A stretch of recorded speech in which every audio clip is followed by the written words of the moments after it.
Bertemu lagi bersama saya, Miss Mega. Kita akan belajar mengenai sumber daya alam di Indonesia. Nah, untuk sumber daya alam di Indonesia sendiri, kita harus mempelajari beberapa hal loh. Nah, kamu tahu nggak sih kalau memang di Indonesia ini kita punya banyak sekali flora dan faunanya.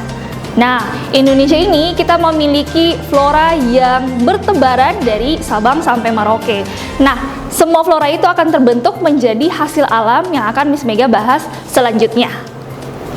Yang pertama, kita akan melihat mengenai potensi sumber daya daratan. Nah, sumber daya daratan di Indonesia sendiri terbagi atas 3, yaitu sumber daya pertanian, sumber daya kehutanan, dan sumber daya tambang. Nah, untuk sumber daya pertanian, kita punya 3 hal penting yang harus kamu bisa bedakan ya. Pertama itu pertanian lahan basah, kemudian pertanian lahan kering, dan perkebunan. Nah, Miss Mega, bedanya apa sih untuk pertanian lahan basah, kering, sama perkebunan? Bukannya sama aja gitu ya, nanam-nanam aja. Nah, bedanya untuk pertanian lahan basah itu memerlukan sumber air yang cukup banyak. Dan biasanya kamu kenal dengan irigasi. Contoh pertanian lahan basah apa Miss Mega? Pertanian lahan basah contohnya adalah, ada yang tahu? Nah, bener banget, itu adalah persawahan atau sawah ya. Kamu bisa menemukan itu di dataran rendah. Kemudian untuk pertanian lahan kering, nah bedanya sama pertanian lahan basah, pertanian lahan kering bisa ditemukan di dataran rendah, dataran tinggi, bahkan sampai ke daerah perbukitan. Nah, pertanian lahan kering ini sendiri tidak membutuhkan sumber air yang cukup banyak. Ya, jadi untuk komoditasnya sendiri pun beda sama pertanian lahan basah. Untuk pertanian lahan basah, contoh daripada komoditasnya adalah padi. Sedangkan untuk pertanian lahan kering, itu contoh komoditasnya adalah umbi-umbian atau kacang-kacangan. Ya, seperti contohnya jagung, nanam jagung gitu ya, nanam kacang tanah, nanam kacang panjang dan sebagainya. Sedangkan Miss Mega untuk perkebunan apa gitu ya? Nah, untuk perkebunan berbeda dengan pertanian. Kalau perkebunan itu hanya memerlukan satu komoditas atau bisa dikatakan homogen, bersifat homogen. Jadi hanya menanam satu jenis tanaman ya. Contohnya perkebunan kelapa sawit ya, atau tidak perkebunan kopi. Yang kedua, untuk potensi sumber daya daratan, kita punya kehutanan. Pada tahu kan fungsi hutan? Hutan itu penting sekali untuk setiap negara. Karena hutan yang tadinya adalah perkumpulan daripada pohon-pohon, itu menghasilkan oksigen buat kita ya. Jadi saat mereka sedang membutuhkan karbon dioksida, ya, kita ini sendiri butuh penghasil oksigen dari mereka itu sendiri. Nah, untuk sumber daya kehutanan, ya, kalian boleh perhatikan nih, Indonesia ini disebut sebagai termasuk dalam 3 negara, ya, termasuk dalam 3 negara yang merupakan paru-paru dunia. Yang pertama ada Brazil, ya, hutan Amazon, kemudian ada Kongo di Afrika, dan yang ketiga ada kita sendiri, Indonesia, khususnya itu di daerah Kalimantan.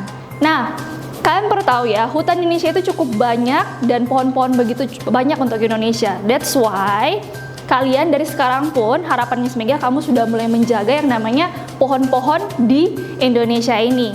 Nah, hutan ini sendiri memiliki 2 fungsi ya. Ada fungsi yang langsung dan ada fungsi yang tidak langsung. Untuk fungsi yang langsung, hutan ini sendiri ya menghasilkan kayu ya, rotan dan lain-lain. Sedangkan kalau fungsi yang tidak langsung bisa menjadi tempat untuk rekreasi maupun sarana untuk cagar alam. Yang ketiga, kita punya potensi sumber daya daratan ya. Tadi udah bahas ya sumber daya pertanian, kemudian sumber daya kehutanan.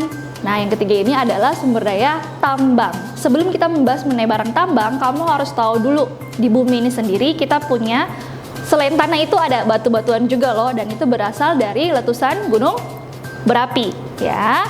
Dan kalau kamu perhatikan lebih detail ya, setiap batuan itu sendiri memiliki kandungan mineral yang berbeda-beda. Nantinya kita akan bahas sebagai barang tambang ya. Nah, yang pertama untuk barang tambang golongan A, sifatnya itu adalah strategis. Kenapa strategis? Karena hanya dimiliki oleh negara ya. Hanya dimiliki oleh negara artinya tidak menyertakan rakyat ya. Kemudian barang tambang golongan B, yaitu adalah barang tambang yang bersifat vital ya, karena dia dimiliki oleh negara tapi juga mengikutsertakan rakyat. Ya, kemudian barang tambang golongan C atau barang tambang yang tidak vital, karena barang tambang ini sendiri bisa dimiliki oleh seluruh warga Indonesia. Nah, contoh daripada barang tambang golongan A adalah minyak bumi, ya. Sedangkan contoh daripada barang tambang golongan B adalah emas, permata, dan lain-lain. Contoh barang tambang golongan C atau tidak vital adalah batu granit dan marmer. Nah, setelah kita mempelajari mengenai potensi sumber daya daratan, sekarang kita mau mempelajari mengenai potensi sumber daya maritim. Nah, sumber daya maritim ini sendiri, nama lainnya adalah sumber daya lautan atau perairan.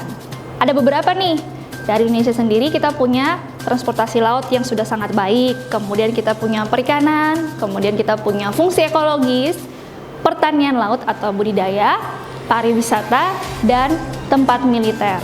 Nah, kau perlu tahu ya, sebagai masyarakat Indonesia nih, kita harus bersyukur loh, karena sebagian besar daripada negara kita ini ya adalah wilayah perairan atau lautan. Nah, jadinya kalau kamu pernah nih, mungkin pernah dengar satu berita gitu lah ya, atau mungkin di YouTube kamu nonton gitu ya, tentang bagaimana Pak Jokowi sampai ke PBB dan membela laut kita ya, harusnya itu menjadi Laut Cina Selatan, tetapi karena beliau melihat batas kita ya, zona ekonomi Indonesia itu hampir mendekati Laut Cina Selatan, dan sebagiannya itu sekarang diklaim sebagai laut milik Indonesia. Namanya sekarang adalah Laut Natuna. Coba cek sendiri di atlas kalian masing-masing. Apakah wilayah Indonesia itu tepat ya di atas Kalimantan itu masih disebut Laut Cina Selatan atau sudah berganti nama menjadi Laut Natuna? Kayak gitu ya. Oke, kita langsung aja. Yang pertama untuk transportasi laut.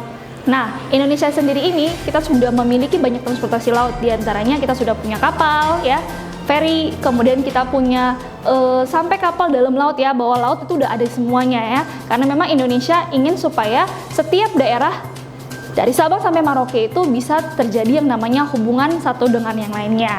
Kemudian yang kedua kita punya perikanan.